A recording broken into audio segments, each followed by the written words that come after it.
यदि व्यक्ति अज्ञान और भ्रांति को अपने विवेक से मिटाएगा नहीं, तो परम आनंद और मुक्ति के दूसरे छोर पे कैसे पहुंच पाएगा?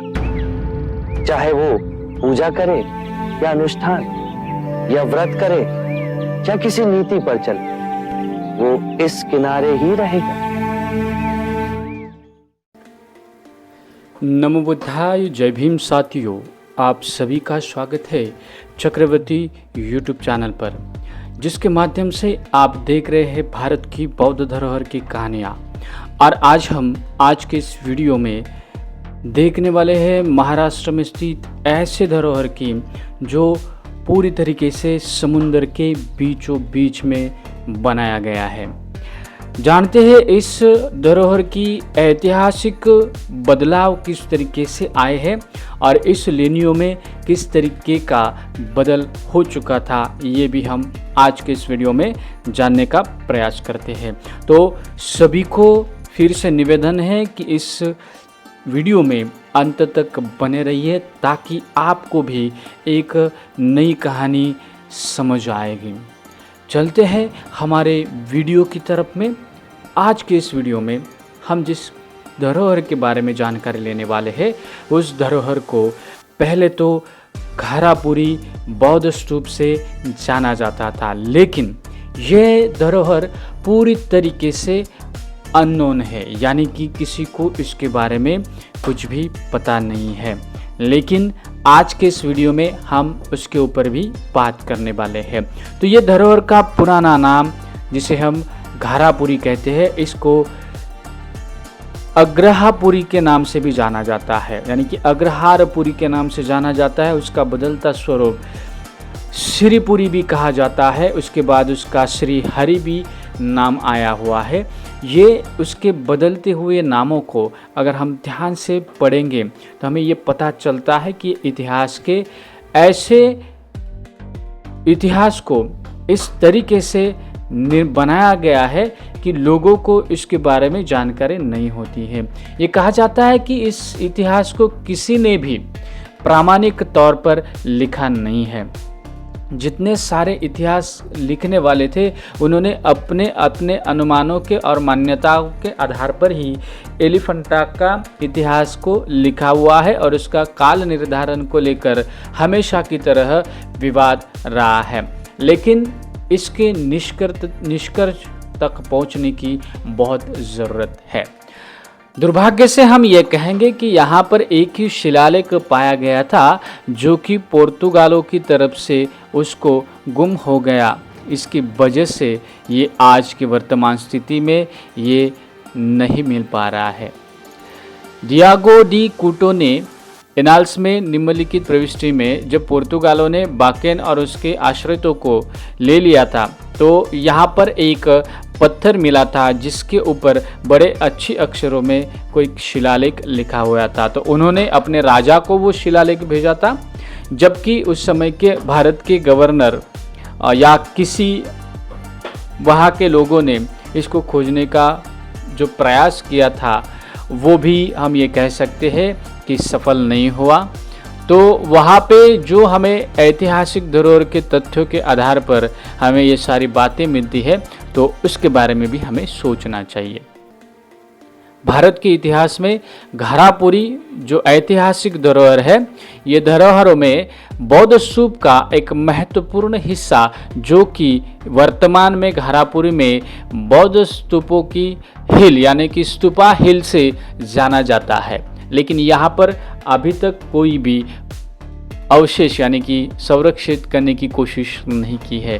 तो इस लेनी का जिक्र हम करते हैं, वो घारापुरी लेनी भी इसी पहाड़ों के दौरान है। पश्चिम पहाड़ी पर लेनिया है, तो पूर्व पहाड़ी पर स्तूप है। तो ये ऐतिहासिक धरोहर वर्तमान में बदला हुआ है, लेकिन प्राचीन उसका जो विवरण हम करते हैं या प्राचीन इतिहास में खोजते हैं तो ये सबसे बड़ी बौद्ध धरोहर में से एक धरोहर है। ईसा 7वीं 8वीं शताब्दी में यहाँ में लेनियों में शैविज्म को यानी कि भगवान शिव को ये लेनी समर्पित की गई है। तो यहाँ पर भगवान शिव के जो कथाओं में जो प्रसंग आए हुए हैं, जो कथाओं में जो घटनाएं हैं, उसको इस लेनी में अंकित करने का काम उस समय में चालुक्य के समय से ही हुआ है। तो ये चालुक्य का जो कालखंड है, ये चालुक्य या तो एक शाखाएं जो उनकी थी उनमें से वो शैविज्म को फॉलो करते थे, तो उन्होंने शैव मतों के लिए धरोहर का निर्माण किया है। इस निर्माण करने का कोई दूसरा और वजूद नहीं था या दूसरा और कोई कारण नहीं था कि उसको निर्माण क्यों किया जाए, क्योंकि उस समय में बौद्ध धर्म का स्मारकों की श्रृंखला बढ़ रही थी। उसमें बौद्ध लेनियों में हमें बुद्ध के शिल्प हो, बोधिसत्व के शिल्प हो, ये बहुत बड़े पैमाने पर अंकित की जा रहे थे। तो इसको चलते स्पर्धा के कारण ही उस समय में ऐसे शिल्पों का अलंकरण हुआ है, ये हम यहाँ पर देख सकते हैं। हालांकि यहाँ पर इस लेनी का जो भी कालक्रम निश्चित किया हुआ है उसमें ये कहा जाता है कि ये 7वीं या 8वीं शताब्दी से ही होगा। वॉल्टर स्पिंग के अनुसार उनकी the great cave at Elephanta at study of sources में उन्होंने इसका जो श्रेय है वो कलाचुरी राजवंश को दिया है। और उस समय में कलाचुरी का राजा कृष्णराज द्वारा जारी किए गए तांबे के सिक्के 6वीं शताब्दी के मध्य में पश्चिमी भारत में उच्च संख्या में पाए हैं। तो घारापुरी द्वीप पर हजारों सिक्के निकले हैं।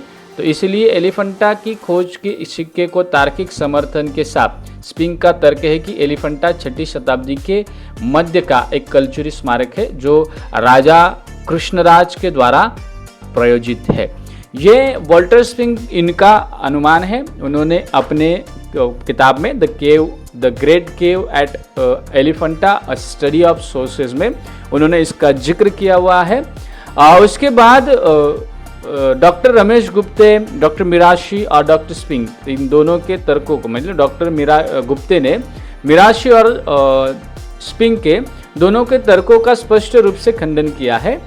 और उन्होंने वहाँ पे मणि हो, पुष्प हो, यज्ञोपवीत के रूप में मणि यज्ञोपवीत की उपस्थिति के कारण चालुक्यों का प्रभाव का जोरदार दावा किया है, क्योंकि चालुक्यों की सभी मूर्तियाँ जैसे ही ऐहोल में है, बदामी में है, पत्तकल में है, इन मूर्तियों का जो सुशोभित है वैसे ही प्रभाव हमें यहाँ पर दिखाई देता है कि चालुक्य प्रभाव के अन्य संकेत कीर्तिमुख है, उसके बाद बाजूबंद और सप्तमात्रिका, कार्तिकीय और शिव की उपस्थिति भी है, क्योंकि ये सर्वविदित है कि चालुक्य उनके अनुयायी थे।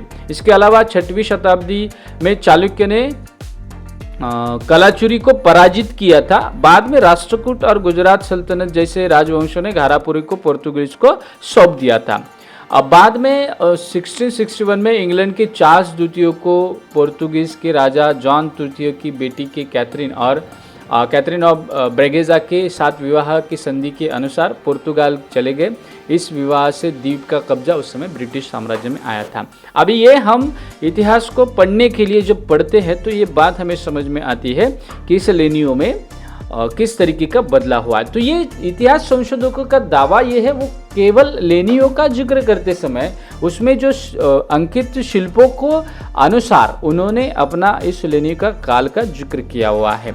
हालांकि इस लेनी में हमेशा ये कहा जाता है कि 5 लेनियाँ हिंदू गुफाएं हैं, 2 लेनियाँ बौद्ध गुफाएं हैं, जिसे बौद्ध लेनी कहते हैं। लेकिन जिस आधार पर ये बौद्ध लेनियों का जिक्र करते हैं उसी दौरान वहाँ से ही पूर्व की चट्टानों पर हमें 2 बुद्ध स्तूप का विवरण मिलता है, यानी कि 2 बुद्ध स्तूप पाए जाते हैं जो बड़े पैमाने पर बहुत बड़े स्तूप है। हालांकि वहाँ पर पानी की टंकियाँ है, तालाब है। ये सारी श्रृंखला अगर हम देखने जाएंगे तो उत्तर भारत में जितने सारे बुद्ध स्तूप है तो उनकी श्रृंखला उसी तरह की होती थी, यानी कि पानी की टंकियाँ होती थी, तालाब होता था और स्तूपों का निर्माण होता था। ये स्ट्रक्चर हम देखने जाएंगे तो ये ईसा पूर्व का स्ट्रक्चर हो सकता है या ईसा अब ईसा के बाद यानी कि सातवां काल का स्ट्रक्चर हमेशा रहता है, लेकिन हमेशा की कच्ची वीटों का जो स्तूप है यानी कि वीटों का जो स्तूप है ये मौर्य कालखंड का ही है, ये माना जाता है। उसके बाद सातवानों ने भी उसी तरीके का स्तूप बनाने की कोशिश की, लेकिन मौर्यों को स्तूपों को सातवानों ने डेवलप किया है। सातवानों ने ये कहीं पर भी दिखा नहीं है कि सातवानों ने खुद स्तूपों का निर्माण किया हुआ है। उन्होंने मौर्य स्तूपों को रीडेवलपमेंट के तौर पर स्तूपों को अलंकृत किया हुआ है, अच्छा ढांचा बनाकर उसको सुशोभित किया है। तो ये सातवानों का कार्य हमें देखने के लिए मिलता है, लेकिन हमेशा की तरह हम ये कह सकते हैं कि हमें सातवानों ने स्तूपों का निर्माण किया हुआ देखने नहीं मिलता है, लेकिन रीडेवलपमेंट का काम हमें सातवानों के दौरान मिलता है। तो वर्तमान में जो घारापुरी स्तूपों के आधार पर जो 2 स्तूप पाए जाते हैं वो मौर्य कालखंड के ही है, इसलिए ये सम्राट अशोक के समय का काल यहाँ पर निश्चित होता है, ना कि चालुक्य का समय का काल। यानी कि मौर्य कालखंड में ये धरोहर का निर्माण हुआ है, इसमें कोई शंका नहीं है, क्योंकि लेनियों का निर्माण का स्ट्रक्चर जाना जाता है वो मौर्य और सातवानों के काल का ही। किसी अन्य काल में लेनियों का निर्माण तो किया गया है, लेकिन उस पे शिल्पों का अलंकरण हो सकता है, उसमें शिल्प बनाए गए हैं, लेकिन लेनियों को निर्माण करने का जितना सारा श्रेय जाता है वो मौर्य और सातवानों को ही दिया जाता है। उसके बाद आए हुए किसी भी राजाओं को लेनी का निर्माण का कार्य का श्रेय नहीं दिया जा सकता, क्योंकि उन्होंने सिर्फ शिल्पों को अलंकृत किया हुआ है, ना कि लेनियों का निर्माण कार्य किया हुआ है। हालांकि भारत में जितने सारे लेनिया है उसका निर्माण ही ईसा पूर्व 3री शताब्दी से ईसा 3री शताब्दी का है। उसके बाद लेनियों में कई सारे बदलाव आए हुए हैं, तो ये हमें कई सारे लेनियों में देखने के लिए मिलता है। तो ऐसे ही ये लेनिया मौर्य कालखंड के बाद ही बनाई गई है, लेकिन ये स्तूपों के आधार पर हम ये कह सकते हैं कि मौर्य के बाद सातवान का कालखंड में यहाँ पर इस लेनियों का जिक्र किया हुआ है। अभी आते हैं इस लेनियों में जो शैव लेनियों का निर्माण हुआ है, तो हम आधार पर कहते हैं कि उस समय में भी बौद्ध शिल्पकला का सबसे बड़ा पैमाने पर बौद्ध शिल्पकला को अलंकृत किया जाता था। तो वो शिल्पकार बौद्ध संस्कृति के ही आधार पर उन्होंने यहाँ पर भी शैव लेनियों का निर्माण करते समय उन्होंने उसी आधार पर शैव लेनियों के शिल्पों का अलंकरण किया है। क्योंकि आप लेनियों में जाएंगे तो आपको पता चलेगा कि लेनियों में जाओगे तो वहाँ पर आपको लेनियों में शैव लेने का निर्माण करते समय भी जो द्वारपाल है उनका मुकुट हो, उनकी बॉडी की रचनाएं हो, ये सभी के सभी बौद्ध लेनियों में बनाए हुए द्वारपाल की तरह ही होती है, उसमें कोई शंका नहीं है। जो वहाँ पर आपको जिसे हम कहते हैं कि महायोगी की मूर्ति है, वहाँ पर आप जाएंगे तो आपको शिव महायोगी के रूप में हमें शिव की मुद्राएं वहाँ पर देखने के लिए मिलेगी। लेकिन उसमें वो मुद्राएं भी देखिए किस तरीके है कि वो जो शिव महायोगी है वो पद्यासन में कमल मुद्रा में बैठे हुए हैं और 2 नागों के द्वारा धारण किए हुए कमल के डंडे पर वो बैठे हुए हैं, और वहाँ पर हमें विष्णु और ब्रह्मा सहित कई आकृतियाँ उकेरी है। लेकिन एलिफेंटा के इस मुख्य लेनी में प्रवेश करते ही हमें ये मूर्ति हमें देखने के लिए लिखती है। लेकिन ये अगर ध्यान से देखिए विवाद का मुद्दा है, लेकिन इसे लकुलिश भी कहा जाता है। लेकिन लकुलिश से बेटर हम ये कहते हैं कि ये शिल्प का अलंकरण कहीं पैमाने पर बौद्ध संस्कृति से मिलता हुआ आता है, क्योंकि नागों द्वारा इस कमल के डंडे को पकड़ा हुआ शिल्प हमेशा ही बौद्ध लेनियों में ही देखने के लिए मिलता है, क्योंकि बुद्ध की मूर्ति को इस तरीके से नागों की तरफ से इस शिल्प को पकड़ा हुआ देखने को मिलता है। तो ये शिल्प हमें ये ज्ञात करता है कि भारत में बौद्ध धर्म को नागों ने धर्म को प्रचार और प्रसारित किया है। तो ये शिल्प का मतलब क्या होगा? ये शिल्प को अगर शिव महायोगी की ये शिल्प है तो इसको किस तरीके को हम देख सकते हैं? ये कहा जाता है कि बौद्ध धर्म का बदला हुआ रूप ही यहाँ पर हमें देखने के लिए मिलता है।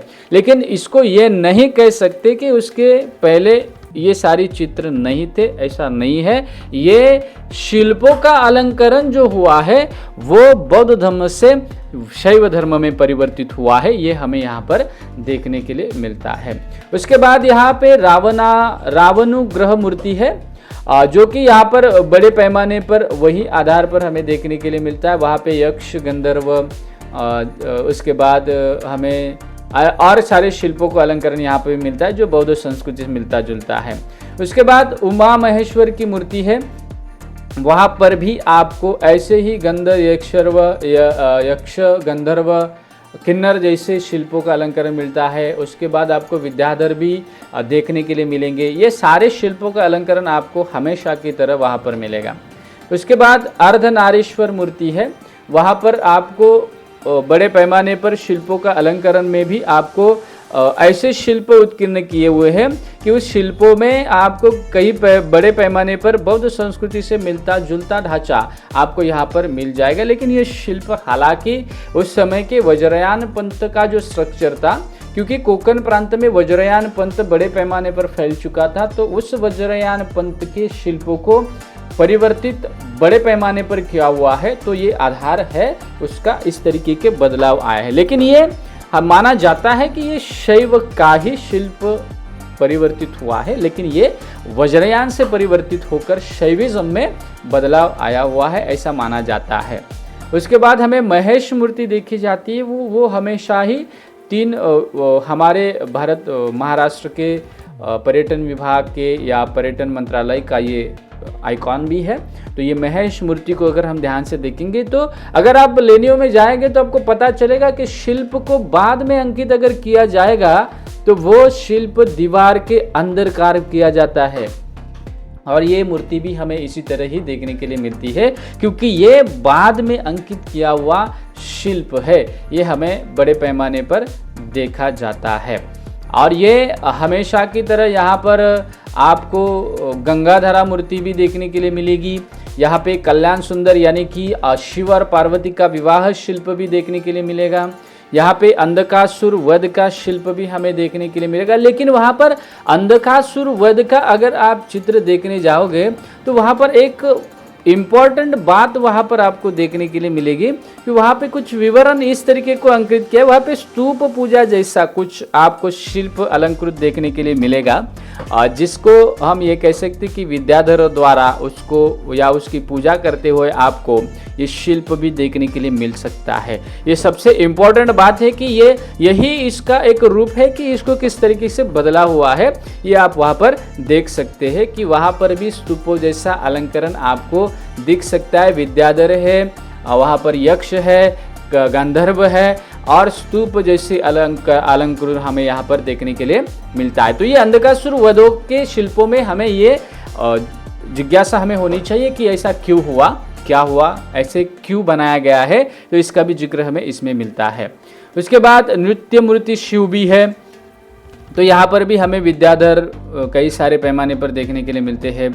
उसके बाद आपको कार्तिकीय पैनल भी है, तो कार्तिकीय पैनल में भी विद्याधरों का जिक्र हमेशा की तरह सभी मूर्तियों में देखने के लिए मिलता है। ये सप्तमातृका तो हमेशा की तरह बोधि शक्ति का रूप है जो हमें वज्रयान पंथ से मिला है, और हमेशा अगर आप वहाँ पर जाओगे तो आपको वहाँ पर एक और नज़ारा दिखेगा कि जो सप्त मातृका का जो मूर्ति बनाई हुई है उसके ऊपर पीपल के वृक्ष के पत्तों का अलंकरण है, और यह हमेशा की तरह बौद्ध लेनियों का ही बौद्ध संस्कृति का एक प्रतीक के तौर पर माना जाता है।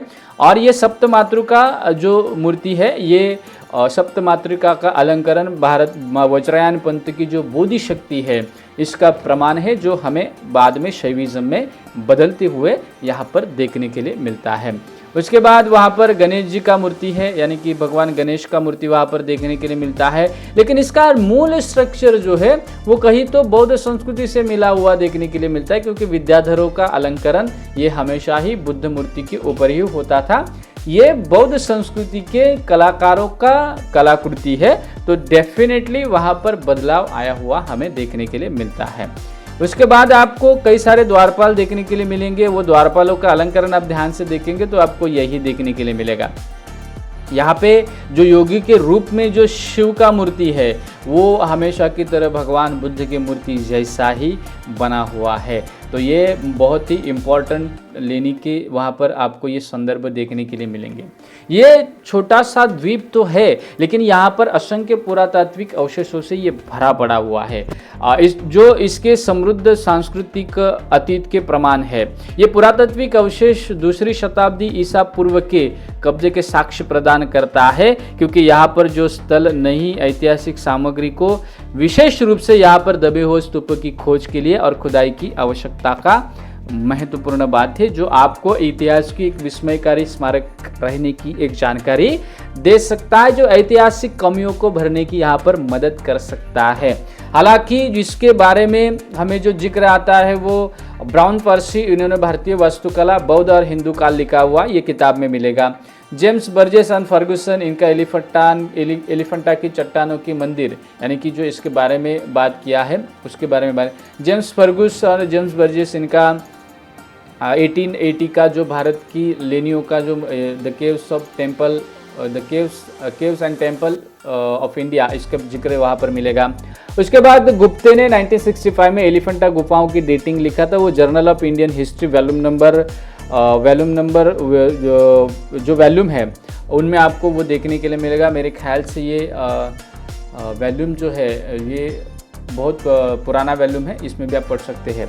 तो journal of Indian history volume पढ़िए, ज़रूर पढ़िए। उसके बाद मिराशी जी का कल्चुरी नृपति का उनका जो काल है उसके बारे में लिखा हुआ है। रोलेट बेंजामिन, इन्होंने भी भारत की वास्तुकला का जिक्र किया, उसमें हिंदू, बौद्ध और जैन इनके बारे में लिखा हुआ है। शास्त्री हीरानंद ने भी एलिफेंटा के लिए गाइड ये किताब लिखी थी। वॉल्टन स्पिंग का भी आप किताब पढ़ सकते हैं, 1938 में लिखा था, the caves at Elephanta, study of sources in ages of Gupta culture संस्करण है, जो बी स्मिथ और जेंटेलियन ने ये किया था। उसके बाद वॉल्टन स्पिंग का 1967 में अजंता से एलोरा का वॉल्यूम नंबर भी आप पढ़ लीजिए। एलोरा का प्रारंभिक चरण ये भी 1975 में वॉल्टर स्पिंग द्वारा लिखा हुआ है, तो आप ये पढ़ सकते हैं। उसके बाद जो दुलारी जी है, कुरेशी दुलारी जी है, उन्होंने 2010 में the rock cut temples of western India ये बात लिखी है, तो इसमें आपको भारतीय कला का प्रमाण किस तरीके से है इसके बारे में भी आपको पता चलेगा। तो ये सारे सोर्सेस आपको इस लेनी के बारे में बताते हैं। आपको भी इस लेनियों में बहुत सारे इंफॉर्मेशंस मिलेंगे। ये बौद्ध संस्कृति से भरा हुआ धरोहर है, लेकिन बाद में चालुक्य के बाद यहाँ पर हमेशा की तरह कई लेनियों में भी देखने के लिए मिलता है, जो इसी लेनी में भी दिखता है। लेकिन ये लेनी, इस लेनियों का, इस धरोहर का प्राचीनतम जाएंगे तो ईसा पूर्व 2री-3री शताब्दी में जाना पड़ता है, क्योंकि स्तूपों का जो अवशेष है ये हमें बताते हैं कि यह मौर्य कालखंड का धरोहर है, ये बौद्ध संस्कृति से उत्कीर्ण किया हुआ धरोहर है। ये बौद्ध संस्कृति का सबसे बड़ा धरोहर माना जाता है।